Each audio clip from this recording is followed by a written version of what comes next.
UP में योगी के bulldozer का एक्शन लगातार जारी है और इस बार बुलडोजर की गर्जना हुई है गोंडा में। गोंडा के कुछ इलाकों में लोगों ने लंबे समय से सरकारी जमीनों पर कब्जा किया हुआ था। सरकारी जमीन पर मकान दुकान तक तैयार कर लिए गए, लेकिन जब सड़कों को चौड़ा किए जाने की बात हुई तो इन कब्जों का खुलासा हुआ। प्रशासन ने पहले नोटिस भेजा और जब उनसे भी कब्जाधारियों को समझ नहीं आया तो बुलडोजर ने हर एक ईंट गिरा दी।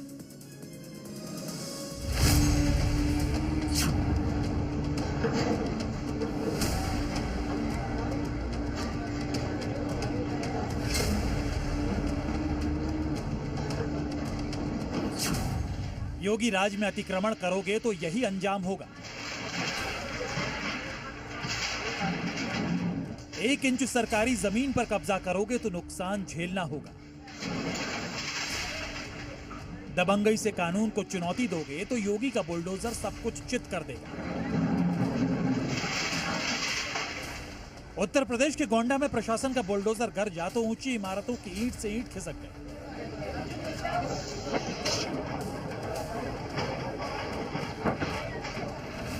गोंडा जिले में जिला प्रशासन ने लोक निर्माण विभाग यानी पीडब्ल्यूडी की जमीन पर किए हुए अवैध अतिक्रमण को हटाने की कार्रवाई शुरू हुई तो हड़कंप मच गया। भौरीगंज परसपुर मार्ग से चचरी मांझा तक सड़क चौड़ीकरण के रास्ते में बनी लगभग 6 दुकानों को बुलडोजर की मदद से ढहा दिया।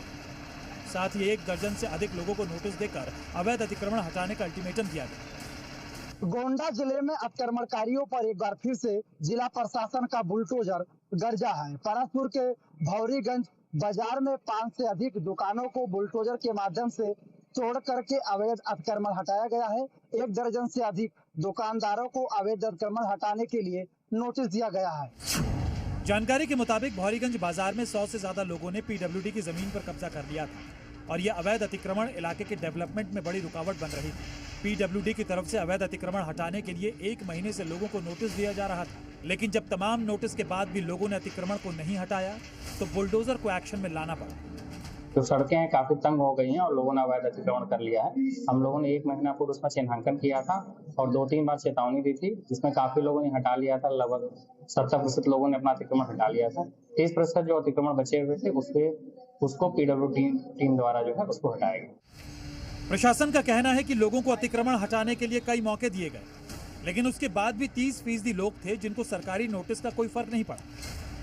हालांकि बुलडोजर एक्शन के बाद अब खुद ही सरकारी जमीन को लोग खाली कर रहे हैं, क्योंकि उन्हें भी पता है कि अगर बुलडोजर का पंजा उनकी संपत्तियों की तरफ घूमा तो क्या वैध और क्या अवैध सब बराबर हो जाएगा। पर पहले ही एक बार 2002 में अच्छा खासा मकान था, 5 दुकानें थी, वो पूरी अतिक्रमण में बता करके गिरा दी गई थी। यूपी में क्राइम करने वालों के लिए खौफ का दूसरा नाम है बुलडोजर। बीते दिनों बहराइच में हुई हिंसा और निर्मम हत्या के बाद जब इलाके का नक्शा निकाला गया तो आरोपियों के अतिक्रमण की कुंडली भी निकलकर सामने आ गई और नोटिस चस्पा होते ही बहराइच में लोग अपने हाथों से दुकान और मकानों को तोड़ते नजर आए। आपको बता दें कि बुलडोजर एक्शन के मामले में यूपी देश में नंबर 1 है। आंकड़ों के हिसाब से पिछले 7 साल में 7 राज्यों में करीब 1950 आरोपियों की संपत्तियों को बुलडोजर से जमींदोज कर दिया गया। इसमें 1550 कार्रवाई सिर्फ यूपी में हुई। बुलडोजर एक्शन मामले में दूसरे नंबर पर मध्य प्रदेश है, जहां 259 बुलडोजर एक्शन हुए, और तीसरा नंबर हरियाणा का है, जहां पिछले 7 सालों में 64 अवैध अतिक्रमण पर बुलडोजर चला। यूपी में 2017 में बुलडोजर एक्शन की शुरुआत 13 बाहुबली हिस्ट्री शीटर्स के मकानों को ढाकर की गई थी और योगी के बुलडोजर एक्शन में विकास दुबे की 100 करोड़ से ज्यादा की संपत्ति से लेकर माफिया मुख्तार अंसारी की 300 करोड़ की संपत्ति भी शामिल थी। यूपी में योगी आदित्यनाथ का एक उसूल है, क्राइम से नो कॉम्प्रोमाइज, और इसमें क्या माफिया और क्या छुट भैया, किसी को कोई राहत नहीं मिलती है। गोंडा से अतुल कुमार यादव के साथ ब्यूरो रिपोर्ट, जी मीडिया।